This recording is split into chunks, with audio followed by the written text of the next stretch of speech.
رمضان کا مہینہ شروع ہونے والا 3 اپریل 2 اپریل سے روزہ رکھتے رہیے، لیکن سود، بیاج، سٹا، دڑا، اگر یہ ساری کی ساری کمائی اگر آپ نے نہیں چھوڑی تو آپ کا روزہ قبول نہیں، آپ کی نماز قبول نہیں، کلیئر کہہ رہا ہوں، نماز قبول نہیں۔ مولانا صاحب آپ کیسے کہہ سکتے ہو؟ کوئی آدمی اگر مجھ سے پوچھے کہ مولانا صاحب اگر اس کرتے کو یا شیروانی کو میں پیشاب سے دھوؤں تو کیا پاک ہو جائے گی؟ تو پیشاب سے دھونے کے بعد کیا کوئی پنجابی پاک ہوگا؟ نہیں ہوگا۔ شیروانی کو ہم پیشاب سے دھوئیں تو پاک ہو جائے گی؟ نہیں ہوگی۔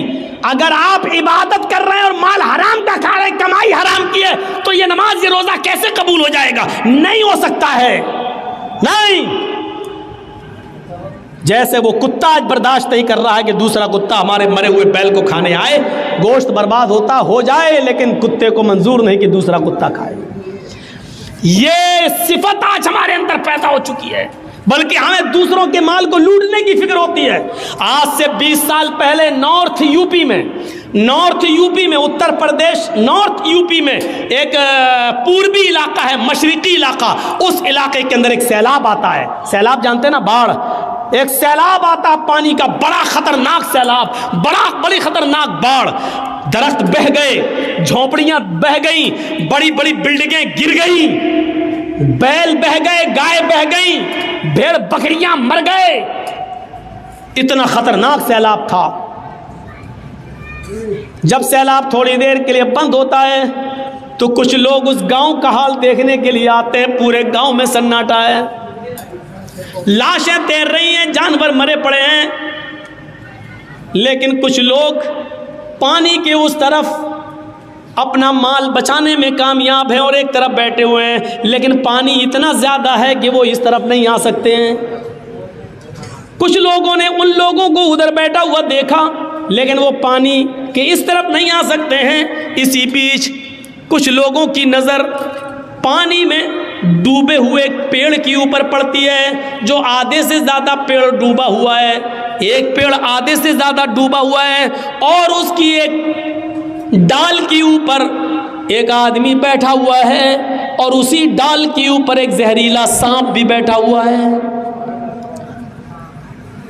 آؤ میں آپ کو بتاؤں، ایک ہی ڈال ہے اور اس ڈال کے اوپر آدمی بیٹھا ہے اور اسی ڈال کے اوپر سانپ بھی بیٹھا ہوا ہے۔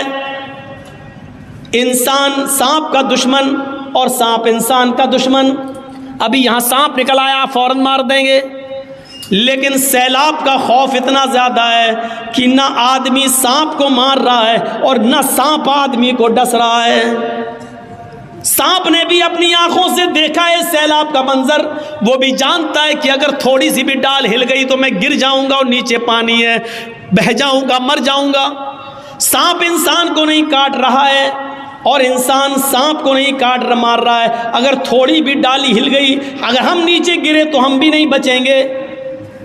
جہاں سیلاب کا دردناک اور خوفناک منظر اتنا خطرناک کہ انسان سانپ کو نہیں مار رہا ہے اور سانپ بھی انسان کو نہیں ڈس رہا ہے، لیکن یہاں کچھ ایسے کمینے انسان موجود ہیں جو اس طرف کشتی لے کر جاتے ہیں اور لوگوں سے کہتے ہیں کہ اپنا مال ہمارے حوالے کر دو، ہم اس کی حفاظت کرتے ہیں اور تمہارے مال کی رکشا کریں گے۔ جب پانی تھوڑا کم ہو جائے اور جب تم لوگ باہر نکلو اور ہمارے پاس آنا، ہم تمہارے مال، تمہارا سونا چاندی، تمہاری یہ چیزیں ہم تمہیں واپس کر دیں گے۔ ایسے ماحول پر، ایسے موقع پر ان لوگوں نے ان کے اوپر بھروسہ کر کے اپنا مال ان کو دے دیا کہ لو یہ میری گھرستی کا مال ہے، یہ ہمارے کچھ کپڑے ہیں، یہ ہمارے بچوں کی کچھ کھلونے بچے ہیں، یہ ہماری بیوی کا تھوڑا سا زیور بچا ہے، اس کو حفاظت سے رکھنا، جب پانی کچھ کم ہوگا اور ہم باہر نکلیں گے تو ہمارے حوالے کر دینا، ہماری بستی تو ڈوب گئی، ہم جہاں اللہ جگہ دے گا ہم وہاں چلے جائیں گے۔ اور یہ لوگ مال لے کر جب واپس آئے تو سب رفو چکر ہو گئے، بھاگ گئے۔ میرے بھائیو، آج انسان کا حال یہ ہو چکا ہے کہ ایسے موقع پر بھی ان لوگوں نے دوسروں کی مجبوری کا بھی فائدہ نہیں، مجبوری بھی نہیں دیکھی اور ان کا بھی مال لوٹ کے بھاگ گئے، فرار ہو گئے۔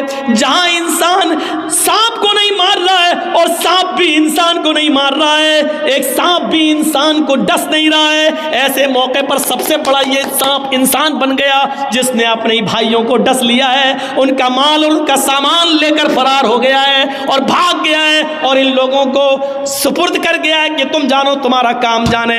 میرے بھائیوں، جب دنیا پرستی ایسی ہو جائے، مال و دولت کی لالچ جب اس حد تک بڑھ جائے تو یقین مانیے پھر اللہ کی عبادت ہونا مشکل ہے، اور یقین مانیے پھر زندگی کو آپ صحیح اصولوں پر نہیں گزار سکتے ہیں۔ دنیا میں جتنی بھی قومیں، جتنے بھی